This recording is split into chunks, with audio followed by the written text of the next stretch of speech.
माननीय सदस्य जयराम जी बोलिए, बोलिए आप, बोलिए। धन्यवाद अध्यक्ष महोदय। मैं माननीय राज्यपाल महामहिम के अभिभाषण की सराहना करने के साथ साथ अभिभाषण के विपक्ष में कुछ बातें रखना चाहता हूं। माननीय राज्यपाल के अभिभाषण क्रम संख्या 6 में केंद्र सरकार से 1,36,000 करोड़ वापस लाने की बात कही है और सही भी है, और हर एक राज्य को उसका बाकी पैसा मिलना चाहिए, उनका हक मिलना चाहिए। लेकिन अध्यक्ष महोदय, मैं आपके माध्यम से सरकार से पूछना चाहता हूं कि राज्य के सभी बैंकों ने मिलकर 2019 से 2024 तक 5,55,018 करोड़ रुपए दूसरे राज्यों को भुगतान करने का कार्य किया है।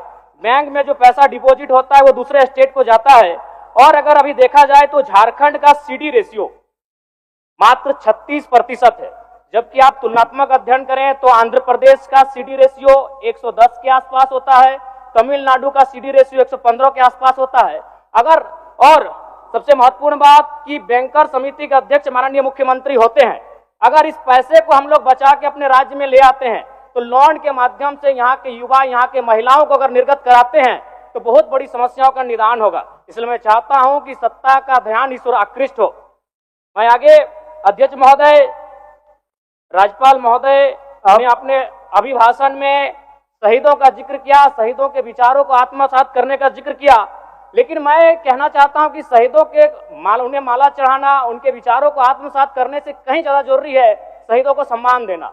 मैं एक झारखंड, चूंकि माननीय मुख्यमंत्री भी झारखंड आंदोलनकारी के सुपुत्र है, आज वो मुख्यमंत्री हैं, मैं भी एक झारखंड आंदोलनकारी का बेटा हूं, आज मैं विधायक के रूप में आपके बीच हूं, लेकिन आज असंख्य झारखंड आंदोलनकारी के परिवार है जो अक्षत विक्षत हो चुका है। इसलिए मैं चाहता हूं जिस प्रकार एसटी आरक्षण, ओबीसी आरक्षण और एससी आरक्षण, ईडब्ल्यूएस आरक्षण के साथ झारखंड आंदोलन की लड़ाई लड़ने वाले आंदोलनकारियों के परिवार को, आश्रितों को 5% आरक्षण की व्यवस्था की जाए, ये मैं सदन से मांग करता हूं। अध्यक्ष महोदय, थोड़ा सा और समय लूंगा। अब हो गया जयराम, जब सरकार का उत्तर होना है, अब सरकार, फिर बाद में फिर सेकंड पारी में मौका मिलेगा। मान्यवर 30 सेकंड, मान्यवर 30 सेकंड।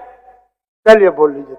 राज्यपाल महोदय के अभिभाषण में इको टूरिज्म डेवलपमेंट कॉर्पोरेशन निर्माण की बात कही है, जो कि सराहनीय है, और मैं चाहता हूं मेरे क्षेत्र में एक पारासनाथ में पुत्री गढ़ी आता है और तेलिया डैम आता है, उनका उस दिशा में भी डेवलपमेंट करने की दिशा में आगे बढ़ा जाए। और सबसे महत्वपूर्ण बात जो झारखंड के नाम में छुपा है, झाड़ और खंड, झाड़ यानी जंगल, खंड यानी जमीन भूभाग, ये एक बहुत बढ़िया संबोधन अभिभाषण रहा महोदय, जिसमें उन्होंने जीएम लैंड की जो रसीद 2017 में रोकी गई थी उसकी रसीद पुनः काटी जाएगी। लेकिन मैं साथ ही साथ यह भी चाहता हूं, क्योंकि झारखंड में जितने भी उद्योग स्थापित हैं, चाहे वो रांची का एचईसी हो, सिल्ली का हिंडाल्को हो, सरकार का उत्तर माननीय मुख्यमंत्री जी, यदि 20-25 वर्षों के बाद उन उद्योगों की जमीन खाली पड़ी है, माननीय मुख्यमंत्री जी को वापस कराई जाए, मैं आपसे ये मांग करता हूँ। धन्यवाद।